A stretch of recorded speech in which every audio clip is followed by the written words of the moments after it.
Okay, Neil Morrity. I started on the 16th of October 1966 as the assistant to the accountant. I spent 18 months in that department and doing that, and then on July 1, 1968, I was appointed manager of the brickworks, which I continued as had that particular role, and others added on to it till 95. My name is John Black. I first got started in the brickworks in 1956, and I started there as the lunch boy. I was sent over to Brunswick. We used to get our clay delivered, most of it, from our plant at Craigieburn, and some clay come in from Bacchus Marsh and Axdale up near Bendigo. And then we would crush it, grind it down with the grinding pans that we had there. We'd go up elevators up into the loft above the presses. From there it would go down into the presses, made into bricks. And then the drive would drive, and then the machine and the guys would set it. Then the guys would take it from there in blocks to the kiln. Would be picked up by a fork truck, delivered to the kiln. The kiln ran 24 hours a day, 7 days a week, 52 weeks of the year. And then they would be set in the kiln, and then the guys up top would burn, and then after they burned it, the what we call drawers would take it out. Then, once that was done, they'd cool off, and the forklift drivers would come in and take them out and put them in the yard. So while they were taking them out and putting them in the yard, the machine pressers were coming and putting them in the empty space that they'd created. So it just went on and on and on, around. And we had, I think, 9 fitters, 2 plumbers, 2 mechanics, and 2 bricklayers, and a few dampermen and kill spotters. So about 120 worked there, 2 shifts. They had 2 shifts at the time, so an afternoon shift, they'd have to have around about 80 people, maybe 90 people, and probably 30 trucks. It was fairly constant movement of traffic and movement of people also, because one shift going off, another one coming on, people started away on the afternoon shift trying to run around and get somebody to cover them. Was always that was nearly an everyday occurrence. Yeah, that was interesting. The plant started at 7 o'clock in the morning till 3:30, and then 3:30 till 11:30 at night. Yeah. Well, we had supervisors, and we had a foreman, and we had a manager, and the interaction between everybody was really good, because most of them knew that we'd come up off the floor, doing the same jobs as they were doing that right there and then. And we could have a joke, but they knew how far they could go before they started pushing buttons the wrong way. And so it was great. Yeah, we used to have a joke. And I started there at 13 on £10 a week, which was nearly a man's wages, believe it or not, £10 a week. You know, that's in 1962, £10 a week was good money. Yeah. And I used to work there all day and go home and just lay in a bed and sleep. I was only a kid.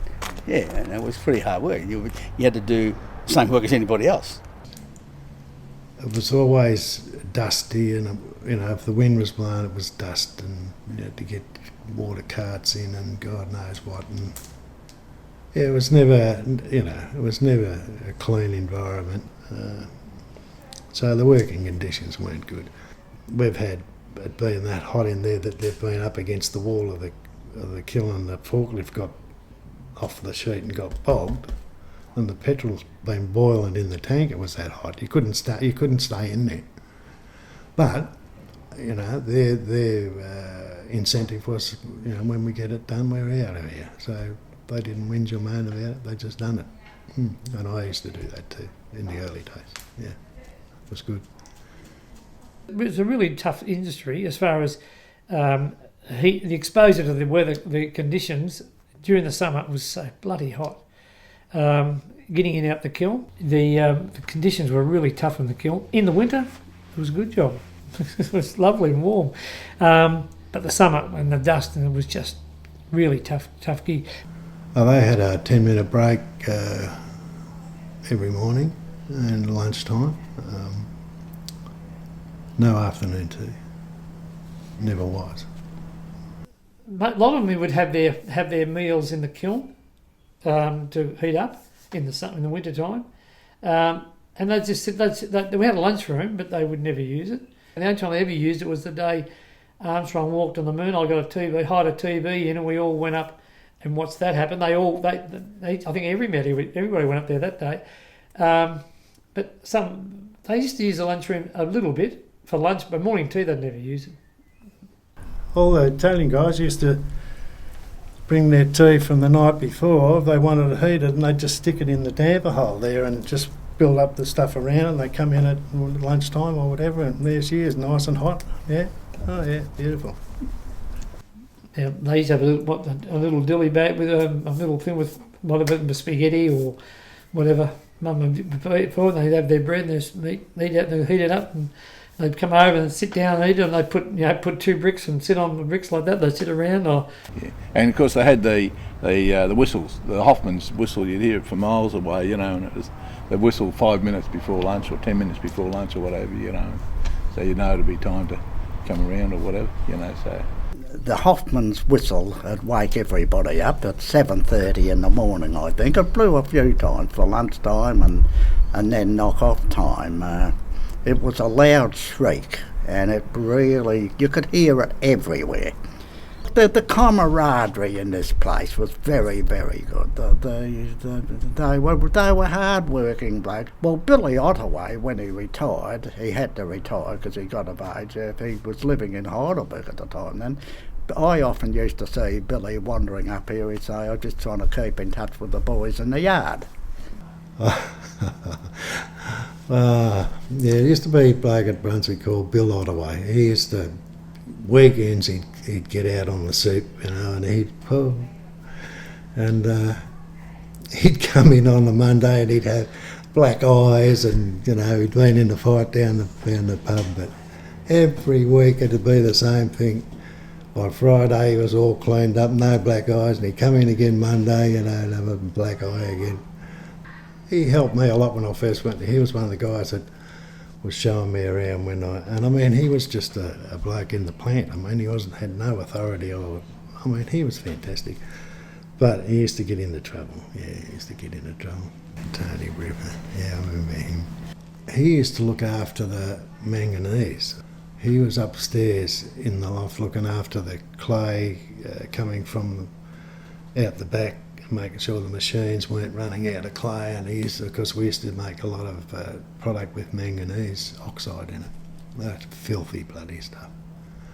And he'd be standing up, the Black Prince we used to call him, he'd stand up the window out the loft, and he's as black as the ace of spades, and he'd be screaming at you, and he's like this, and all that. He was so funny, but yeah, he was a good employee. He really was. Good man. Yeah. In the Kildyards, we had a burner, a head burner, as we used to call him, Orlando. Poor bugger, he's deceased now, but a wonderful man. Orlando Friggi, his brother worked with us, he worked with us. He learned his craft on the kiln, and he was there for many, many years. And he was just a lovely human being. And he tried different things, but he had that happy knack of getting it right. And he was very conscientious. He'd come in all hours of the night, and he would set the course each week. And if there was an issue, if sometimes things went wrong, or often things went wrong, because of we're dealing with a raw product and the elements, and if the bricks are too soft, and they collapsed, or if they burnt too hard, or the wind was blowing the wrong way, would blow the fire back, and the bricks would be white and they wouldn't come out correct. Or if a storm came and we didn't have the wickets covered, sometimes the the water would get into the kiln. But he'd overcome all those things. He was very good. We had employees that had been there 20, 30 years.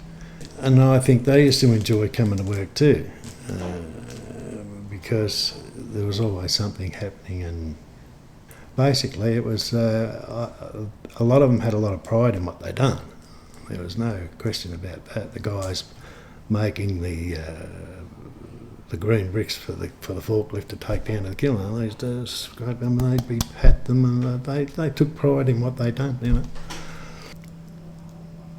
Over the, I don't know how many years it turned out at the finish, but it was just a wonderful place, and we had some hard times there as well, but there was a lot of good times, a lot of nice people that worked in that plant.